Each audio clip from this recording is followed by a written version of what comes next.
In 1967, American forces in South Vietnam launched a series of powerful attacks on the Vietnamese communist guerrillas. The aim was to take the war to the NLF's biggest units by attacking their bases in overwhelming strength.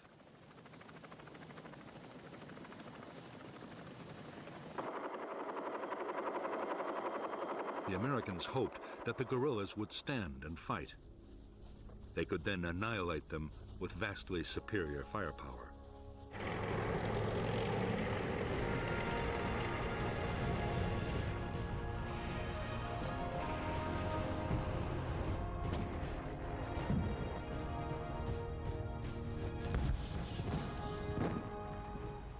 The offensives were designed to use the tactics of search and destroy on the grandest scale yet.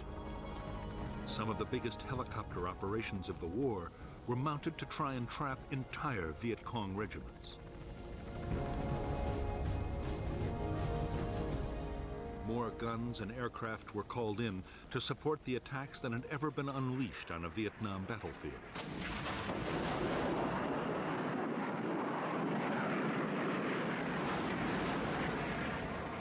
The Americans meant to damage the Viet Cong so badly they would be unable to carry on the war. In fact, the Americans would fail to wipe out the Viet Cong's biggest units. Despite heavy losses in men and equipment, the guerrillas would return even stronger, ready to launch their own offensive campaign.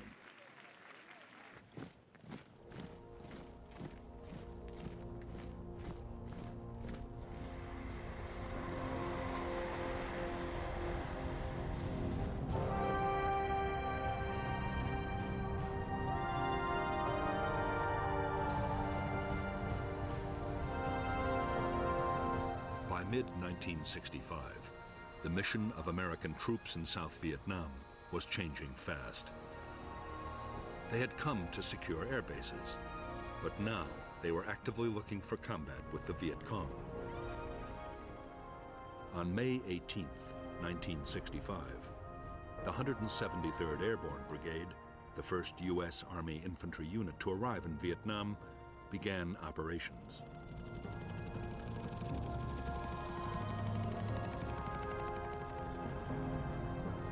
Its first task was to sweep a wide area around its base near Saigon.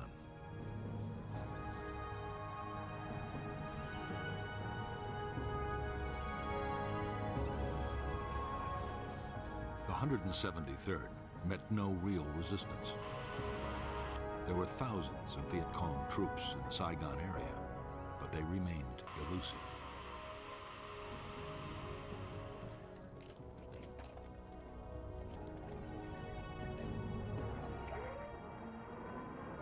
More American troops arrived. As the weeks went on, questions were asked about the whole policy.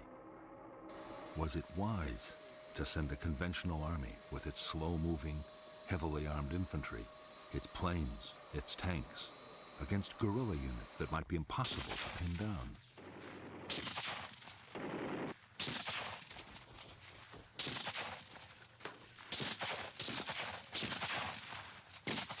The U.S. commander in Vietnam, General William C. Westmoreland, insisted that the Army could find and beat the enemy.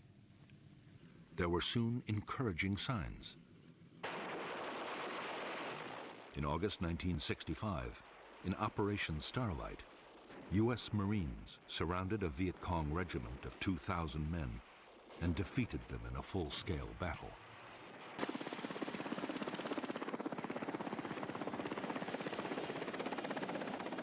The next major challenge was posed by the NLF's allies, the professional troops of the North Vietnamese Army.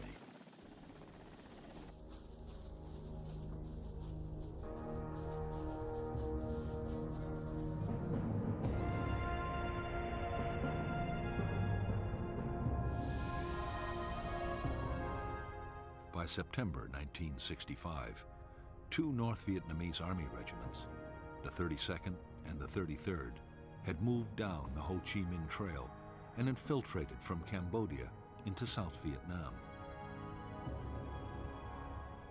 The 66th Regiment was following close behind. The plan was to take the provincial capital, Pleiku, and advance along Highway 19 to the coast at Kinan, splitting the south in two.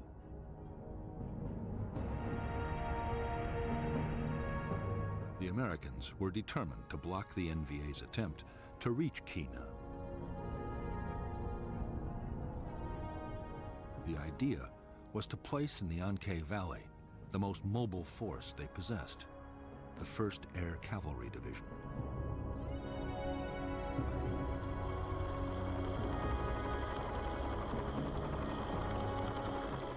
The Air Cavalry was the first formation anywhere in the world designed around the helicopter.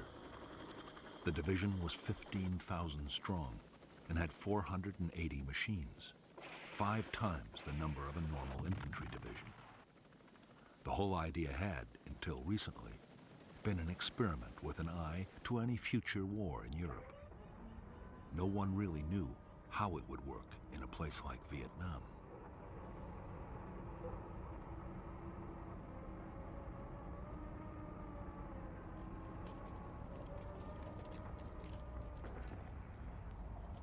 Combat units of the 1st Cavalry began to arrive at Anke in mid-September 1965. By October, the division was fully operational. Its base, Camp Radcliffe, had grown into a massive complex of helicopter pads, supply dumps, accommodation and maintenance facilities.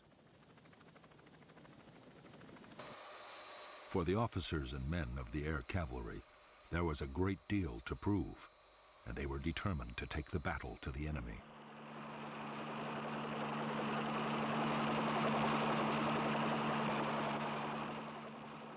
For their part, North Vietnamese Army commanders were just as keen for a fight as the Americans. Their 6,000 troops, already in the border area, meant to keep up the pressure on South Vietnamese government forces.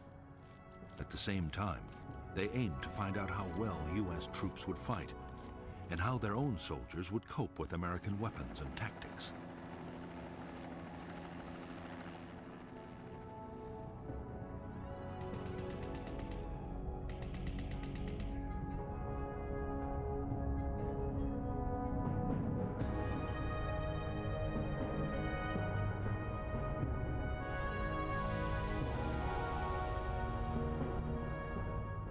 After infiltrating into the south, the 32nd and the 33rd North Vietnamese regiments had established a base area on the high ground of the Chupong Massif.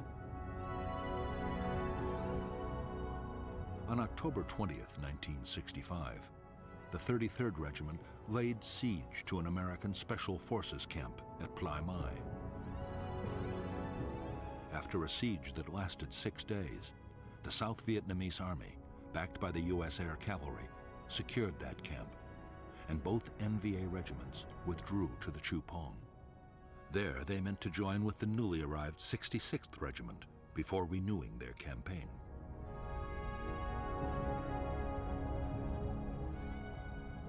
The American plan was to fly in the whole of the 1st Battalion of the 7th Cavalry to find the NVA regiments.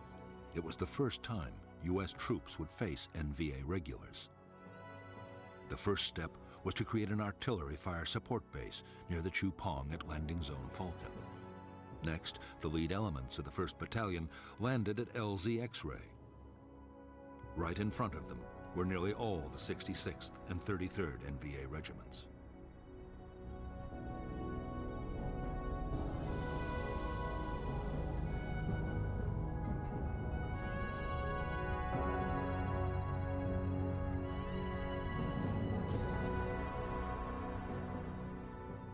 When Company B pushed towards the spur of the Chupong, it was attacked immediately, and a platoon was encircled. Company A was also pinned down by fierce fire before the rest of the 1st Battalion was landed.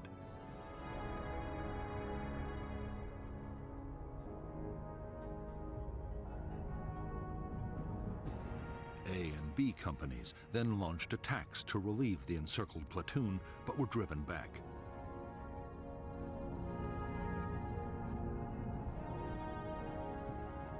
The following morning, the Americans, reinforced by another company, were hit by waves of NVA troops.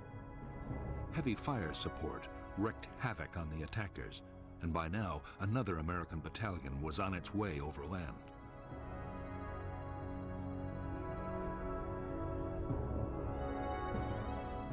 Conceding defeat, the shattered North Vietnamese regiments began to pull back towards the Y Trang Valley in the safety of Cambodia.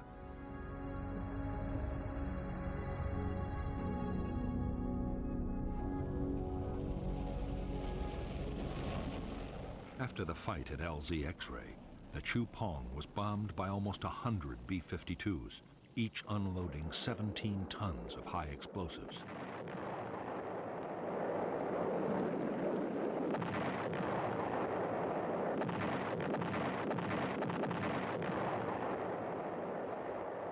For the next 10 days, the NVA regiments were pursued relentlessly by the Americans.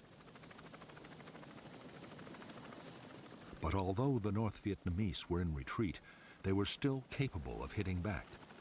In one textbook ambush, mounted by a rearguard battalion of the 66th Regiment, 155 Americans were killed. For U.S. forces, it was the most costly day of the war so far.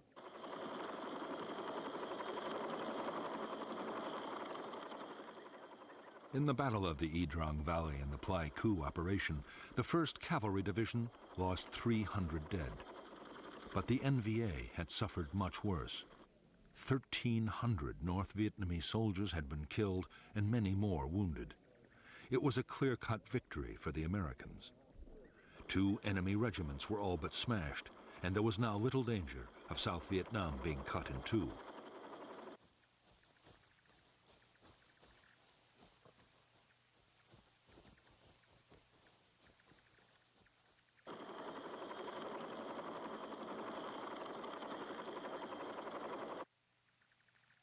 The Y Trang battle was a major boost for U.S. commanders.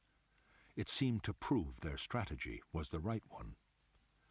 The enemy's big units could be made to stand and fight, and take heavy casualties in the process.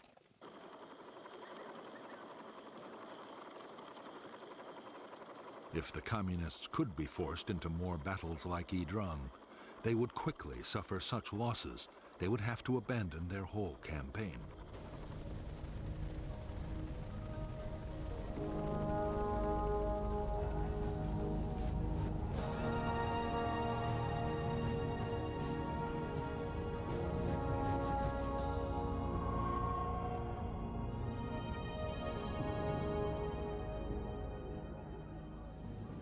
The final push to use American combat forces in South Vietnam had come from President Lyndon Johnson himself. Yet, he had never wanted to fight a war in Asia. Johnson's priority was social reform, his Great Society program, and he feared the war in Vietnam might fatally damage his plans.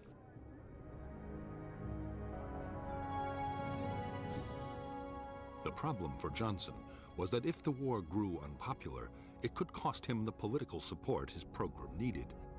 On the other hand, if Vietnam was lost to communism, it would be just as damaging.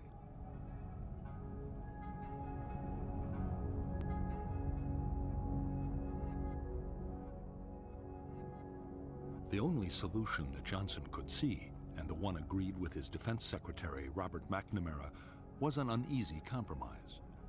The U.S. would carry on fighting the war, but everything possible would be done to limit its impact on the American people. Dramatic measures like calling up the reserves or the National Guard had to be avoided.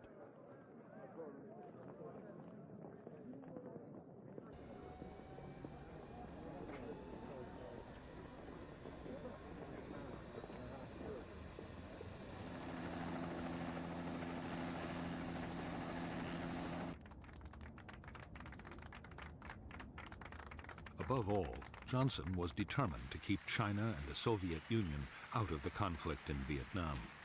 By now, both communist powers had nuclear weapons, and China had almost unlimited manpower.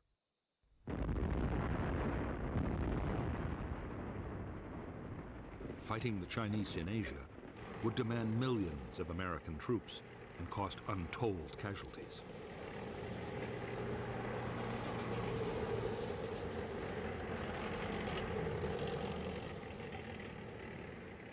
Johnson's solution was to fight a limited war.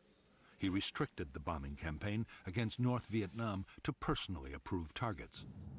He also ruled out invading the North, no matter how much it backed the NLF.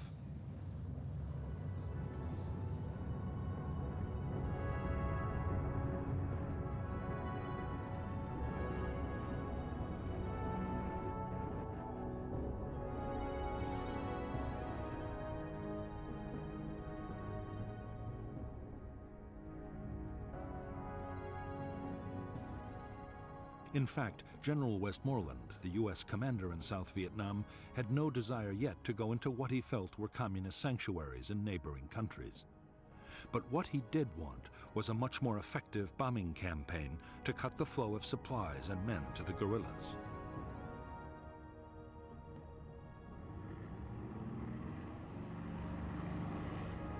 If that happened, Westmoreland was confident he could win. He would need more troops, but once he had built up his forces, he was sure he could seize the initiative.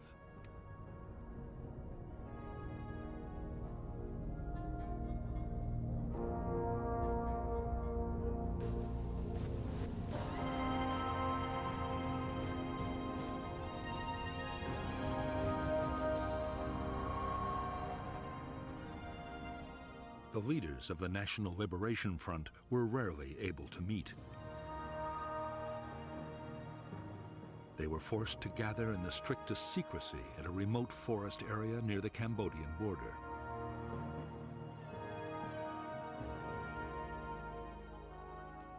The fear was that a single American bombing raid could wipe out the leadership at a stroke.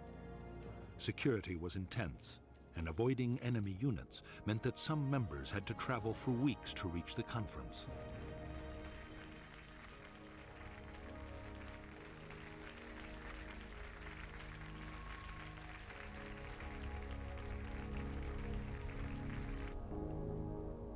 The Central Committee had 52 members and was led by the chairman, Nguyen Hu To. To was a French-educated lawyer and to many in South Vietnam, the acceptable moderate face of the Viet Cong.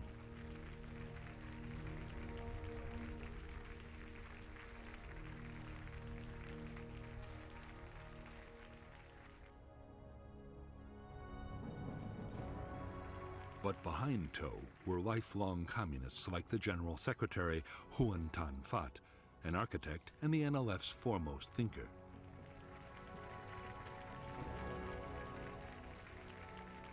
Another hardliner was the French-educated lawyer Tran Bu Kim, one of the NLF's founders.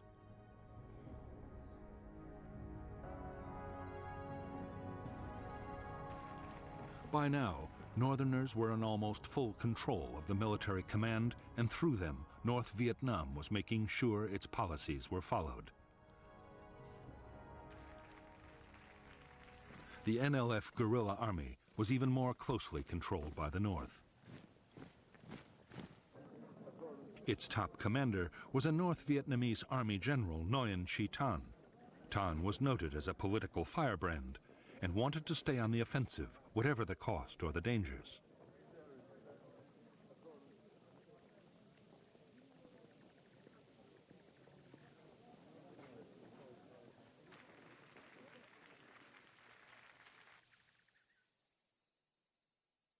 Thanh was equal in rank to the North Vietnamese Defense Minister, General Giap, who favored a more cautious approach in the South, now that American firepower had entered the equation.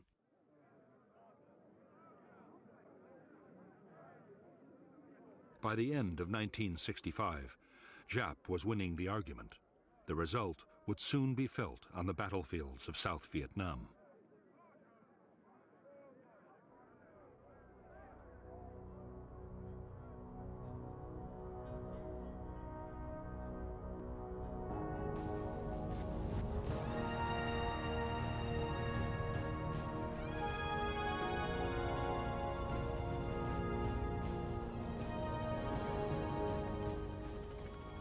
When American combat troops had first arrived in Vietnam, few U.S. officials had believed that the South could survive.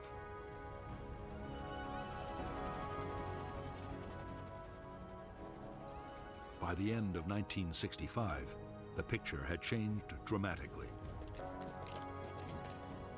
The new government, led by Air Marshal Key, was growing in confidence. The arrival of American troops had given morale a huge boost, and there was no longer a danger that the communists could win quickly.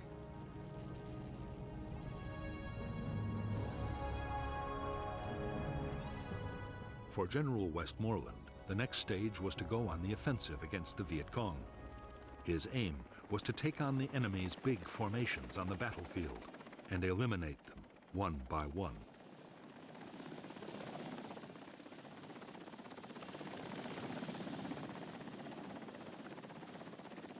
The tactics would be those of search and destroy, finding and trapping the enemy, then smashing his forces with massive firepower.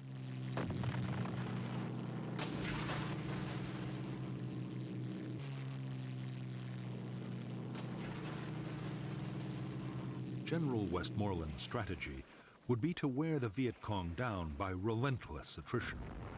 In battle after battle, Westmoreland meant to force the Viet Cong to sacrifice troops and materials faster than they could ever be replaced.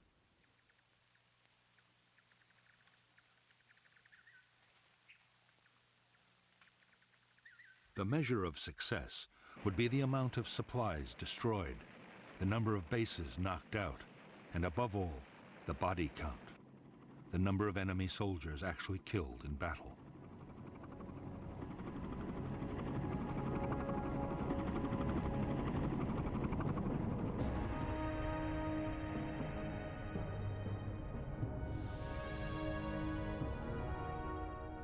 For defense, 4 national priority areas were agreed by the Americans and the South Vietnamese. The coastal provinces around Da Nang and Quy Nhon, and the central part of the Mekong Delta, and above all Saigon, the capital.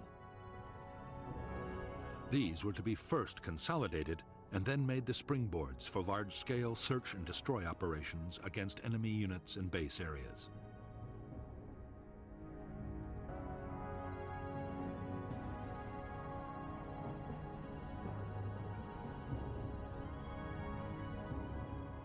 The greatest Viet Cong concentrations in the whole of South Vietnam were known to lie between the capital and the Cambodian border. Through this area ran several strategic roads and the river routes into the capital.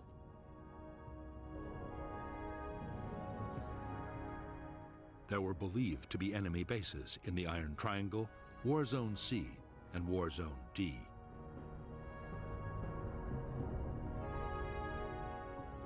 These base areas were the destination for most of the supplies and men that came down the Ho Chi Minh Trail, and it was these bases the Americans would have to attack if the Viet Cong were to be finally defeated.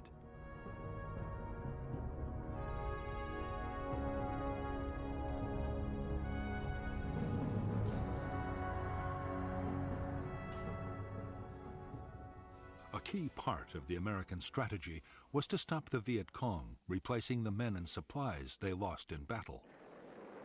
The Commando Hunt bombing campaign was hitting the North Vietnamese transport system and the staging areas for troops infiltrating down to the south.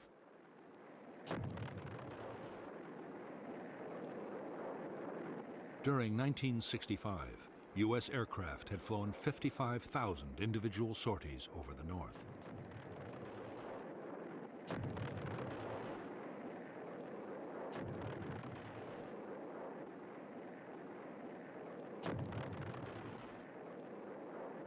In the South itself, the Americans meant to take over most of the fighting.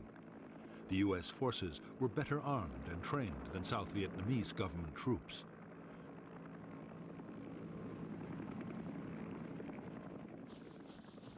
They were much more mobile and had the backing of enormous firepower.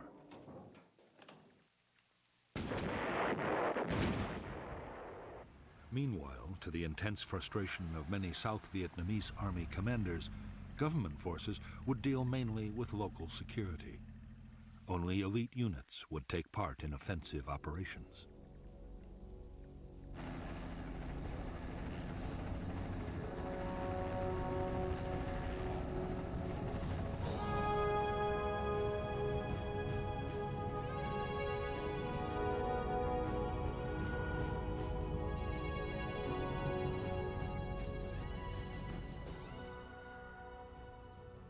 In December 1965, Ho Chi Minh and the North Vietnamese leadership ordered a change in the way the war in the South was to be fought. From now on, the Viet Cong would avoid pitched battles with the Americans unless the odds were clearly in their favor. There would be more hit and run attacks and ambushes.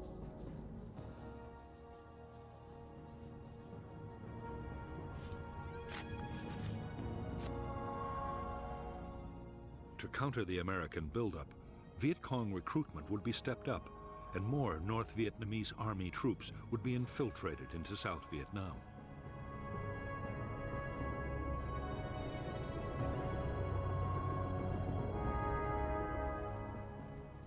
The Vietnamese communists, following the example of Chinese guerrillas before them, had always given the highest priority to creating safe base areas. They were training grounds, logistic centers, and headquarters.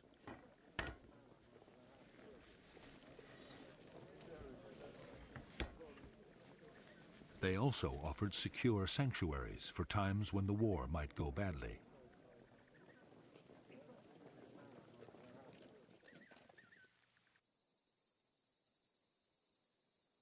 Hiding the base areas had always been a high priority for the Viet Cong.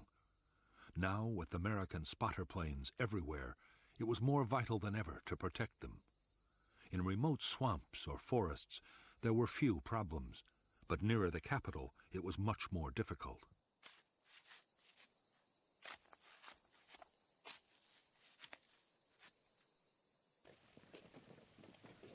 The answer was to build enormous warrens of underground tunnels. The biggest were in the Iron Triangle and in the Cu Chi district, only 20 miles from Saigon.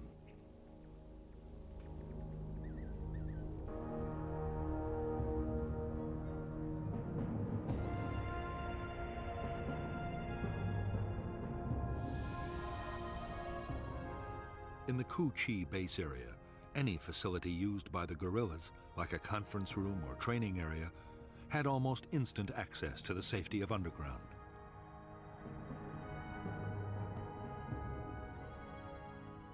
Hidden trapdoors led below, past guarded chambers, to long passages.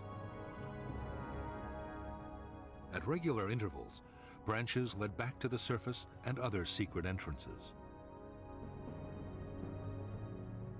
Some openings were even concealed beneath the waters of streams or canals.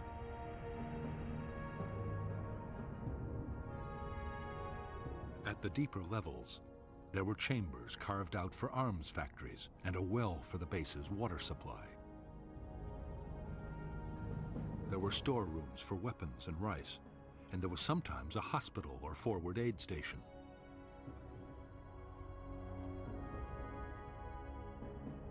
Long communication tunnels connected the base with other distant complexes. Base kitchens were always near the surface, with long carved-out chimneys designed to diffuse cooking smoke and release it some distance away.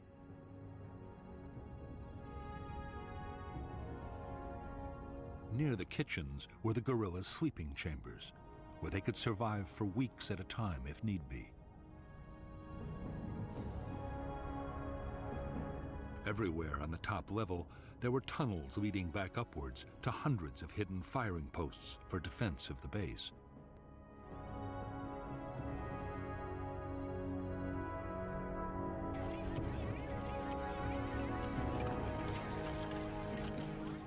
The base area at Cu Chi was a vast network with 200 miles of tunnels. There were other complexes too, big and small, scattered all over the country. Each villager in an NLF area had to dig a meter of tunnel a day. There was even a standard handbook specifying exactly how tunnels were to be built.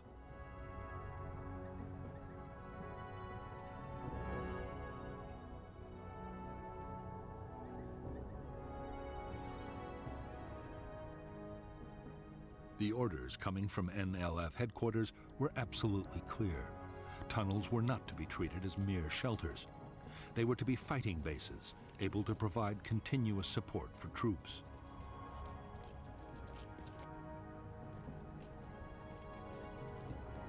Even if the village was in enemy hands, the NLF beneath should still be fully capable of offensive operations.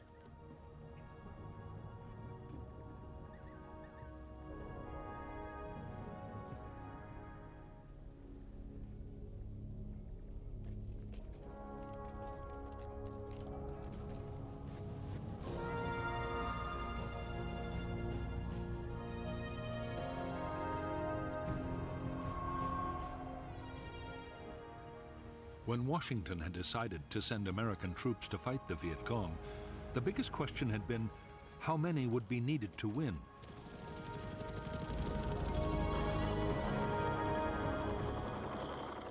Military planners accepted that to win a war against guerrillas, an army needed to outnumber them 10 or even 15 to 1.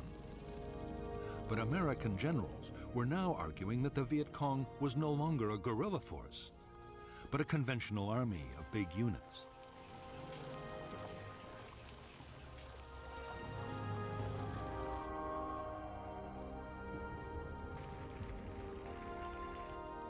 Because U.S. commanders were confident they were not fighting a guerrilla war, they saw no need for a 10-to-1 superiority in forces.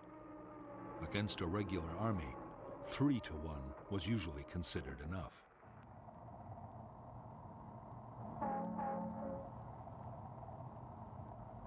400,000 U.S. troops, plus the South Vietnamese army, would be just sufficient to reach that target. The plan was to have most of the men in Vietnam by the end of 1966.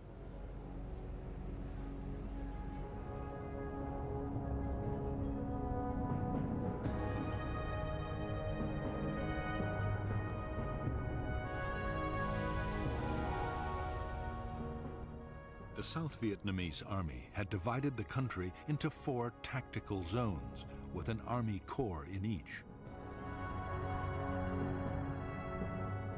As American forces arrived, Military Assistance Command headquarters in Saigon assigned them to a corps' tactical zone. By the end of 1965, the 3rd Marine Amphibious Force commanded 4 regiments in I Corps. The 1st Air Cavalry Division was in 2 corps, along with a brigade of the 101st Airborne. The 1st Infantry Division and the 173rd Airborne were in 3 corps.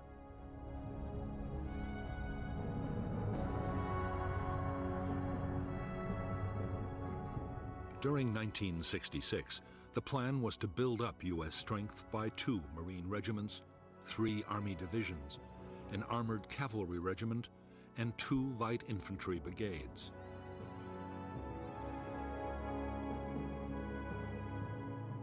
The combat strength of Allied nations would also increase to 2 Korean divisions and a Marine brigade, an Australian task force, plus New Zealand and Philippine units.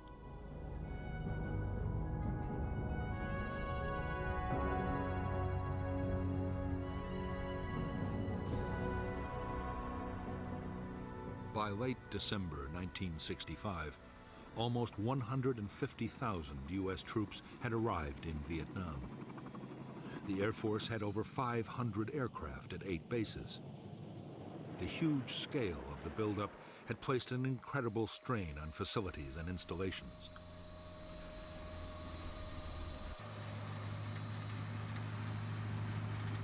There was a frenzy of building as Army and Navy engineers, along with American civilian contractors, improved airfields, bases, and roads.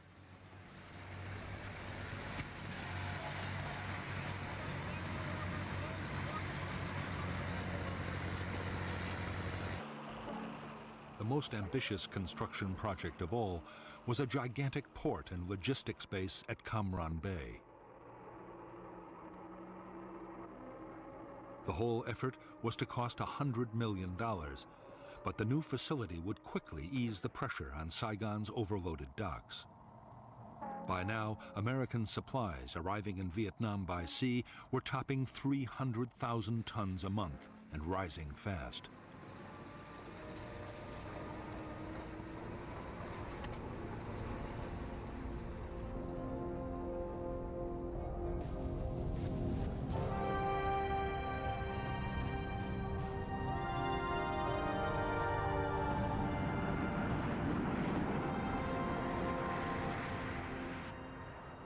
As the Cold War had produced one world crisis after another, the U.S. armed forces had been on a war footing almost continuously for 5 years. Budgets were generous, and all the services were superbly well equipped and trained.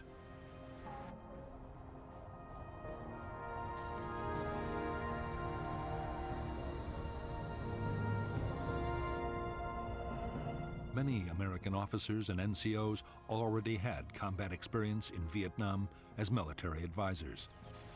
Most of the more senior personnel had fought in World War II and Korea.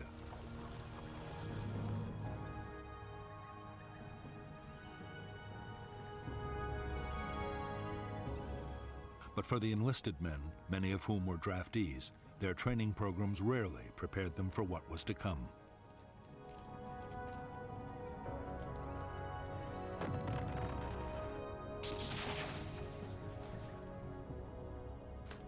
Even to the best trained soldiers, the reality of arriving in Vietnam could come as a shock. The climate was exhausting, with extremes of heat and humidity. The Vietnamese people and their culture were totally unfamiliar. Many American soldiers were from U.S. cities, and the lives of Southeast Asian peasants were beyond anything they knew.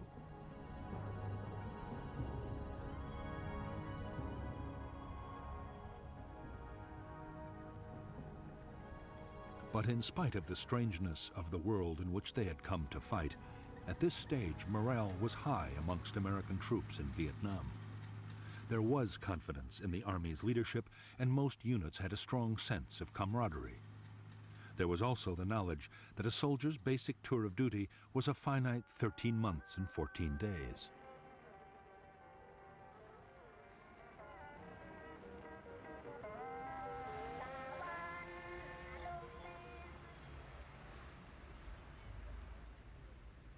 While thousands of Americans were getting their first look at Vietnam, the South Vietnamese Army was in its 6th year of war. Most of the Army's 300,000 soldiers were reluctant conscripts. Many were underfed, and desertions were outstripping recruitment by 2,000 a month.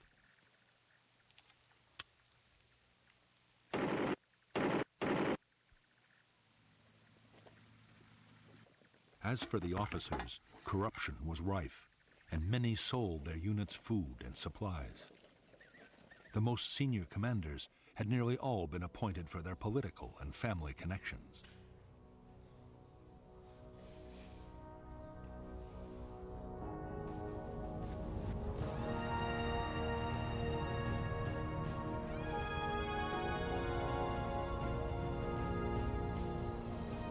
For years, the basic infantry weapon of the American soldier had been the M14 rifle.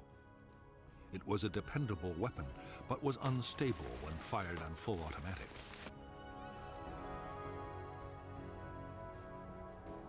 The M14 would stay in service with some units for a long time yet. But a new weapon was starting to reach the troops in Vietnam.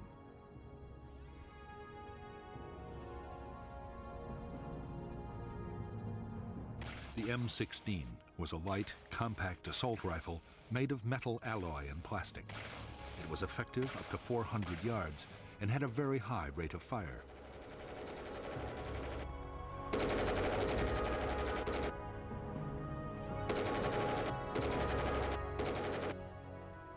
Although on paper the M16 seemed to offer the infantryman everything he could wish for in a rifle, the reality was very different on the battlefield. The M16 was prone to jamming, a nightmare for the soldier in a firefight. The problem was reduced by scrupulous cleaning, and later modifications would cure the problem completely. But in the meantime, many men viewed the M16 with deep mistrust.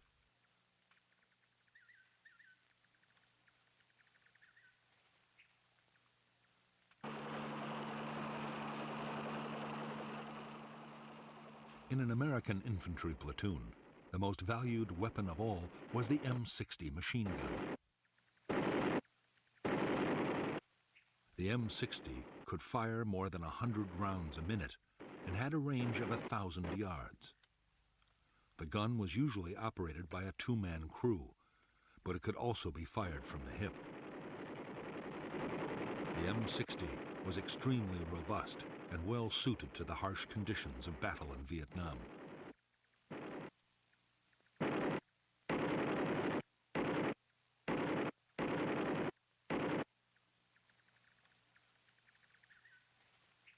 As well as the weapons they took with them into the field, American infantry could call on heavy fire support at any time. Ground attack aircraft could saturate the area with high explosives or napalm, while few operations were ever mounted out of range of friendly artillery.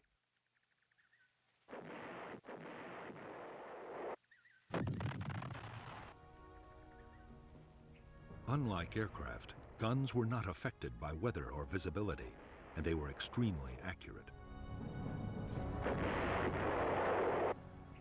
The biggest American artillery pieces, the 175mm howitzers, could destroy a target at a range of 20 miles.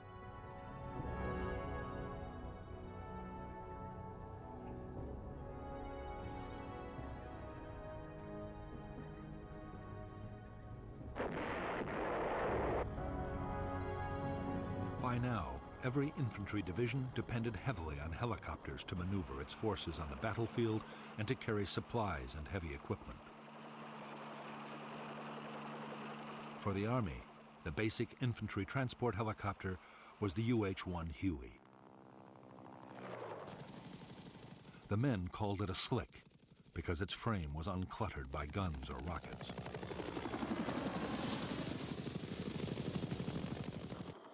The Huey was able to carry 11 soldiers and their equipment. For protection, each helicopter had a door gunner with an M60.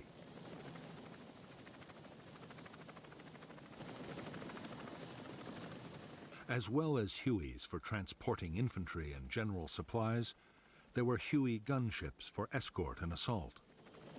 The gunships were armed with a formidable array of rockets, machine guns, and grenade launchers.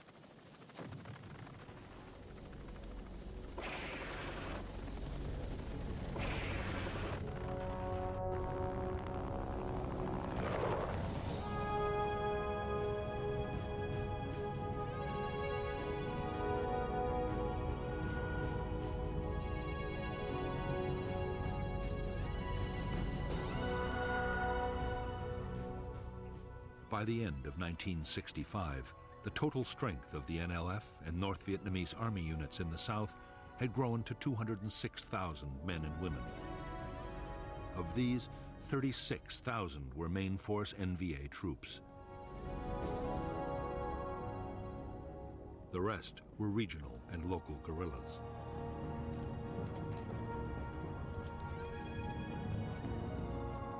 The main force Viet Cong units were used to launch large-scale offensives over a wide area.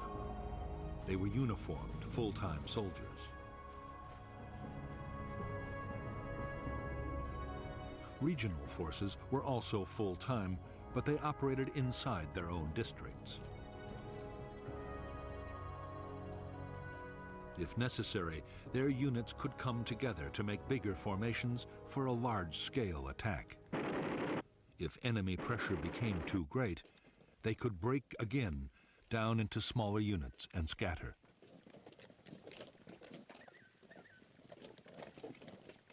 As for the local guerrillas based in the villages, their main job was political. They were a constant reminder of the armed presence of the Viet Cong and worked to increase local support.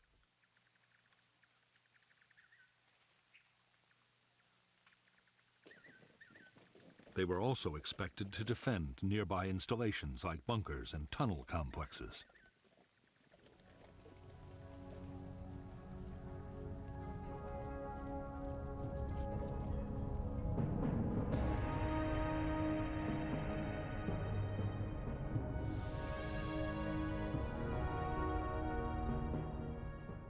Viet Cong forces were commanded by the Central Office for South Vietnam, near the Cambodian border.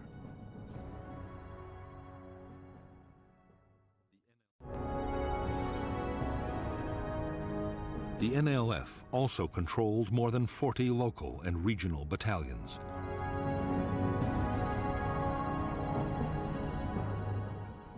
Further north, all communist operations were run by the North Vietnamese Army.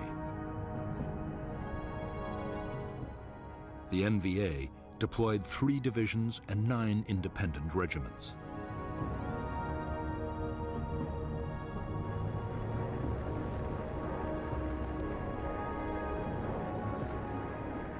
In 1965, American aircraft made tens of thousands of bombing attacks against the Ho Chi Minh supply trail and on logistic centers in North Vietnam.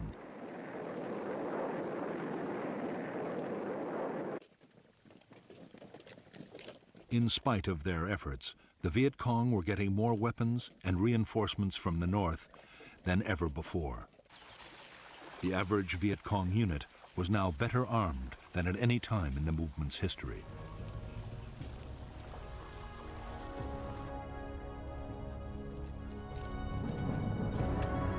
Although the guerrillas depended on the Ho Chi Minh Trail for arms, ammunition, and special equipment, 21 tons a day was enough to keep them fighting.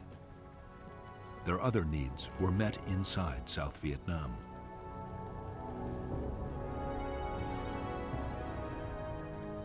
To feed the troops, rice taxes were imposed on farmers, and every possible local resource was used and reused.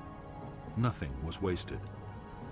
Even the American supplies and containers left behind on the battlefield were put to some military purpose.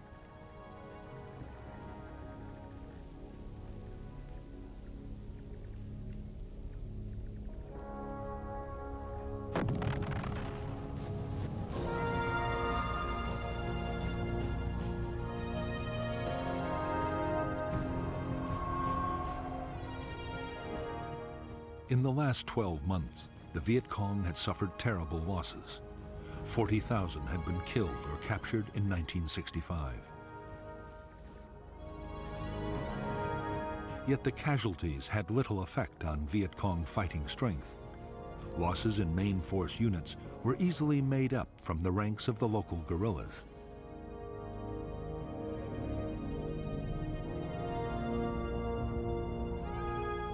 The biggest problem was the high casualty rate among officers. To replace these, the Viet Cong depended on trained men coming down the Ho Chi Minh Trail from the north.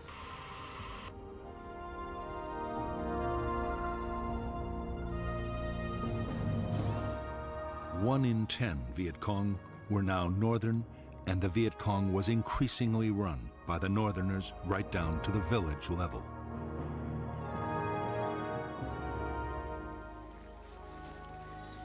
By this time, most Viet Cong main force soldiers had fought for years and were highly skilled and motivated. Every attack was planned down to the last detail, using elaborate models and endless rehearsals. The troops were well trained in infantry tactics and night operations.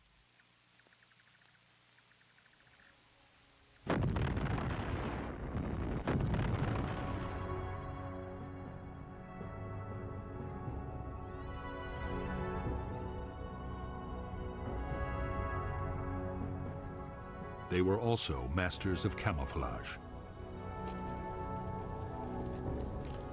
While main force troops thought of themselves as professional soldiers, local Viet Cong were far less confident. Mostly the recruits were young teenagers, and while many were motivated by idealism, others had been pressured or shamed into joining. What many had in common were real doubts about their ability to fight heavily armed and well-trained American soldiers.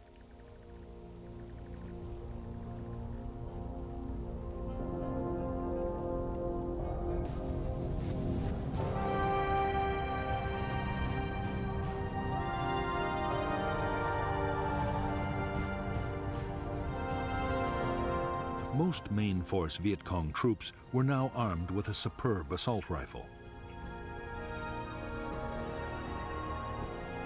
The AK-47 was a Russian design copied by the Chinese. It was comparable to the American M16, but it had fewer moving parts.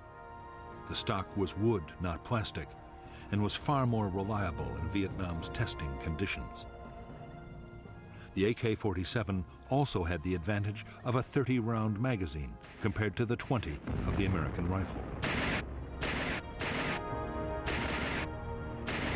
The Viet Cong had a range of effective Soviet and Chinese light and medium machine guns. They also had heavy machine guns, though never enough.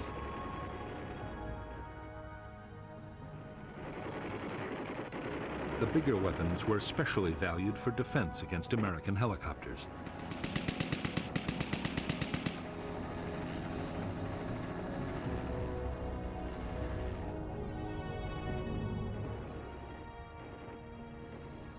For destroying armored vehicles or bunkers, the Viet Cong had highly effective rocket-propelled grenades and recoilless rifles. Mortars were also available in large numbers and had the advantage of being very easy to transport.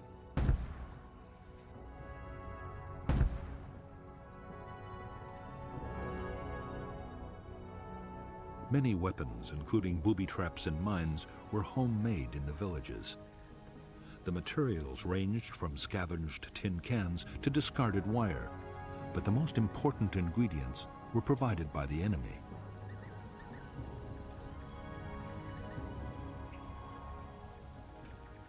In a year, dud American bombs could leave more than 20,000 tons of explosives scattered around the Vietnamese countryside. After air raids, volunteers retrieved the duds, and the dangerous business of creating a new weapon began. In 1966, locally made devices would kill more than 1,000 American soldiers.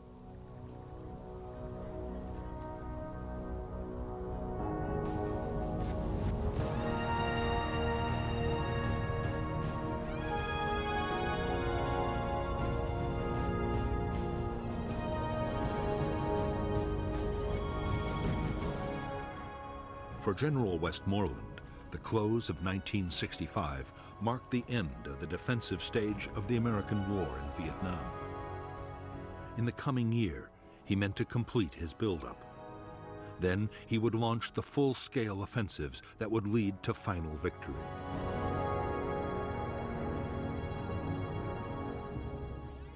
The key to Westmoreland's strategy was that communist main force units would be destroyed in set-piece battles by concentrated American firepower. Westmoreland was confident the Viet Cong would stand and fight. But there were some signs that the Viet Cong might be changing their tactics.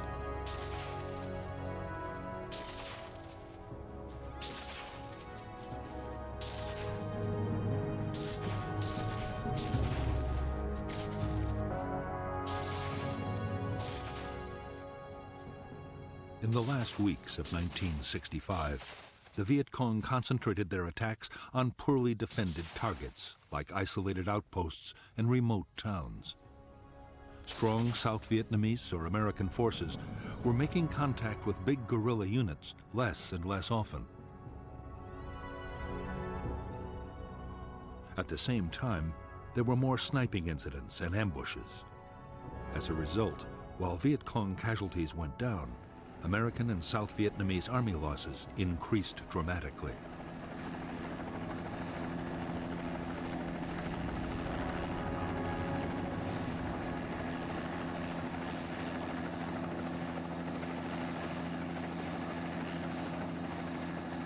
there was even more disturbing news in store for American commanders as 1965 came to a close. Washington's Defense Intelligence Agency reported that the Rolling Thunder bombing campaign against North Vietnam was failing.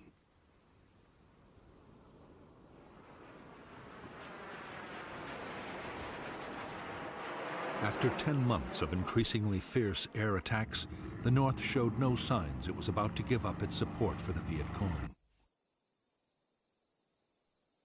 Nor had the bombing staunched the flow of men and supplies to the guerrillas. That meant only one thing. The real contest was still to come on the battlefields of South Vietnam.